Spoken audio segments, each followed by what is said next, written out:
Goeiedag geliefdes, ons lees Eksodus 5 vanaf vers 1 tot 10 en dan vers 22 tot hoofstuk 6 vers 12. Lees Eksodus 5 vers 1 tot 10.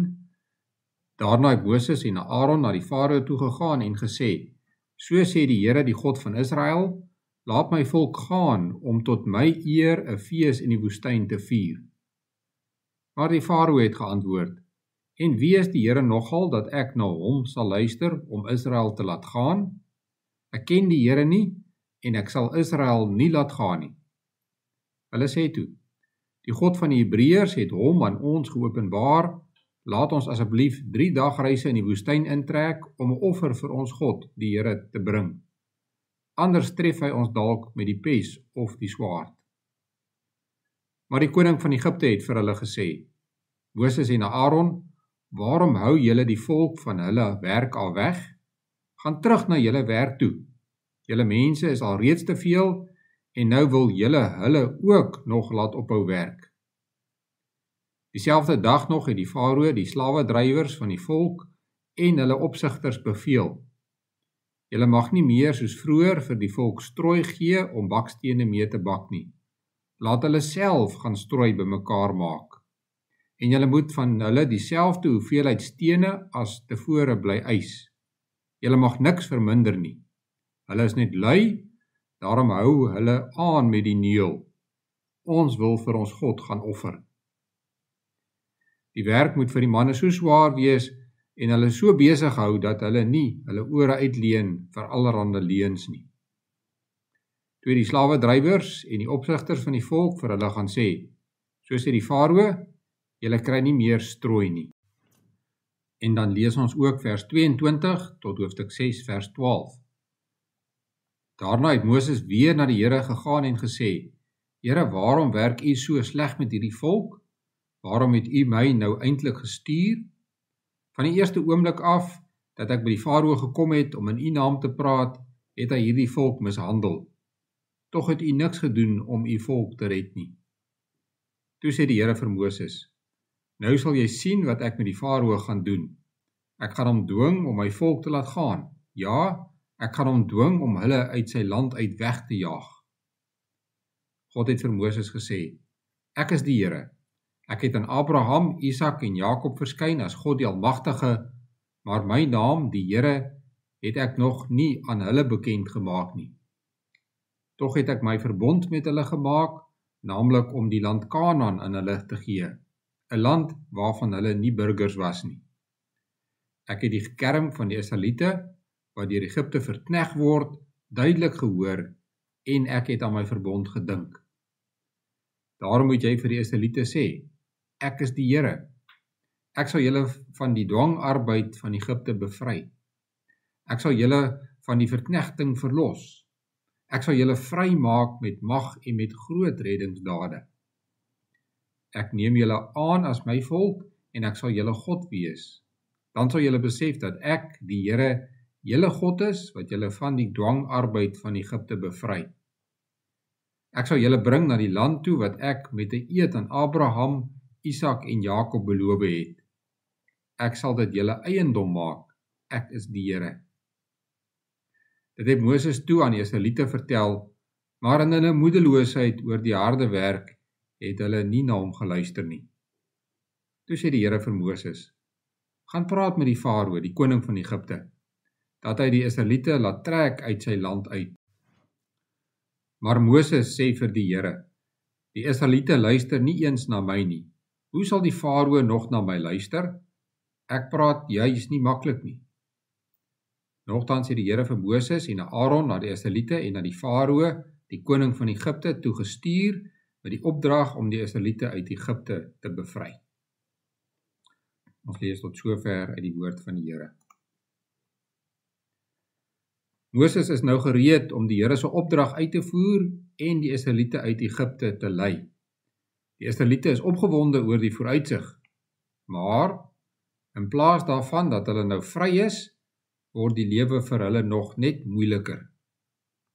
Die Farao wil nie na Moses luister nie. Hoor wat sê hy? En wie is die Here nogal dat ek na hom sal luister om Israel te laat gaan?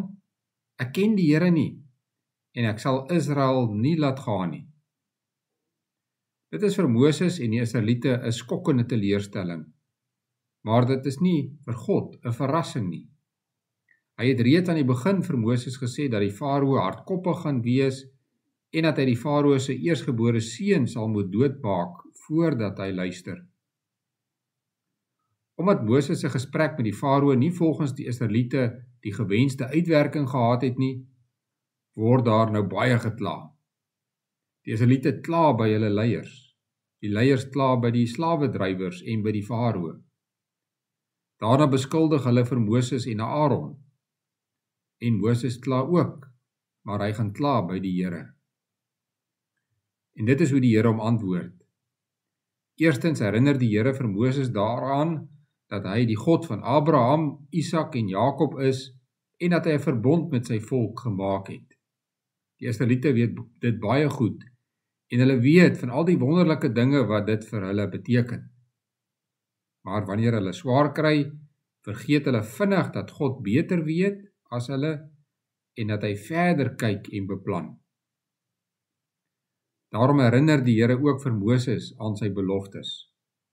In verse 5 tot 7 kry ons weer 'n toebroodjie patroon.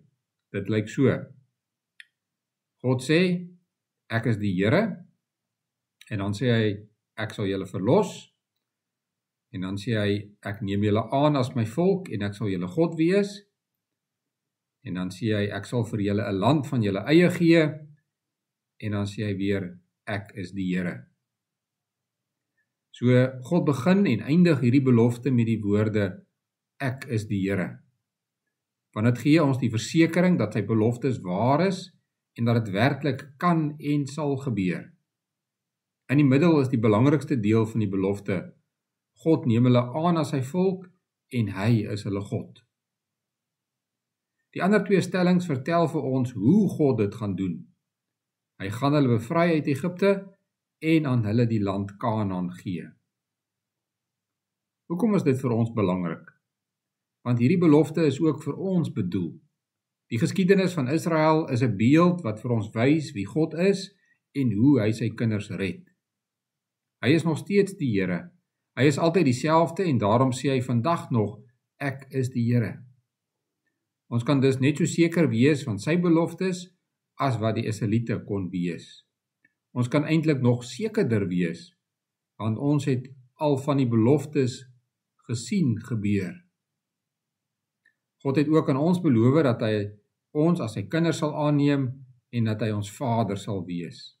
Hy het dit gedoen deur Jesus Christus te stuur om ons van ons sonde te bevry.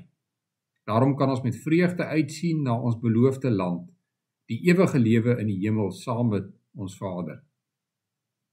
Daarom, as dinge nie uitwerk soos jy dink dit moet nie, onthou, Jesus Christus is die Here. Hy bevry ons en hy sal alles vir ons ten goeie laat uitwerk. Kom ons bid saam. Ons Hemelse Vader, dankie vir die voorreg dat ons tot U mag bid. Dankie dat ons U as ons Vader mag aanspreek en dat U ons gebede verhoor deur die beste vir ons te gee. Dat U selfs meer gee as wat ons baie keer vra. Dankie dat ons kan weet dat U beloftes waar en seker is en dat ons daaraan kan vashou. Ons doen voorbidding vir U kerk. Ons vra dat U kerk sal vashou en sal bewaar. Ons vra dat U vir ons, U kerk, sal gebruik om die evangelie te verkondig en dat ons 'n voorbeeld vir die wêreld sal wees. Ons vra dat U ons daaglikse werk sal seën. Ons vra dat U vir ons geleenthede sal gee om te kan werk. Dat ons deur ons daaglikse werk 'n verskil in die skepping en ook in ander mense se lewens sal maak. Ons vra dat U ook vir ons sal sorg en alles sal gee wat ons nodig het om ons werk te kan doen. Ons bid al die dinge deur U groot genade alleen. Amen.